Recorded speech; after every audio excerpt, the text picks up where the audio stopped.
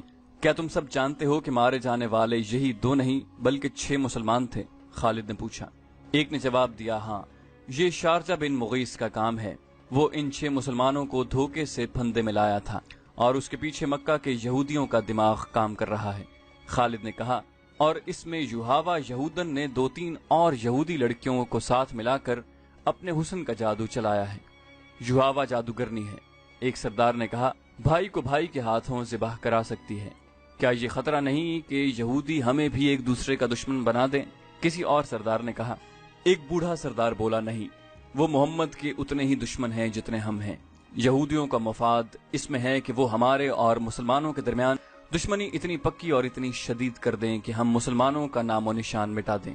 ہمیں مسلمانوں پر شک نہیں کرنا چاہیے، ایک سردار نے کہا، بلکہ ضرورت یہ ہے کہ ہم یہودیوں کو مسلمانوں کے خلاف زمین کے نیچے استعمال کریں، لیکن ایسے نہیں جیسے شارجہ نے کیا۔ خالد نے کہا، اور ایسے بھی نہیں کہ جیسے ابو سفیان اور اس کی بیوی نے کیا۔ کیا تم سب جانتے ہو کہ یوہاوا مکہ کے چند ایک یہودیوں کے ساتھ مدینہ چلی گئی ہے؟ بوڑھے سردار نے کہا، اور خود ہی جواب دیا، وہ مدینہ اور ارد گرد کے یہودیوں اور دوسرے قبائلیوں کو مسلمانوں کے خلاف ابھاریں گے۔ اسلام کے فروغ سے وہ لوگ خود خطرہ محسوس کر رہے ہیں۔ اگر محمد کا عقیدہ پھیلتا چلا گیا تو اور میدان جنگ میں محمد کے پیروکاروں کا جذبہ یہی رہا تو جو ہم دیکھ چکے ہیں تو خدائے یہودا کا سورج غروب ہو جائے گا، لیکن یہودی لڑنے والی قوم نہیں۔ خالد نے کہا، وہ میدان جنگ میں ہمارا ساتھ نہیں دے سکتی۔ مسلمانوں کے لیے وہ میدان جنگ میں زیادہ مہلک ثابت ہوں گے۔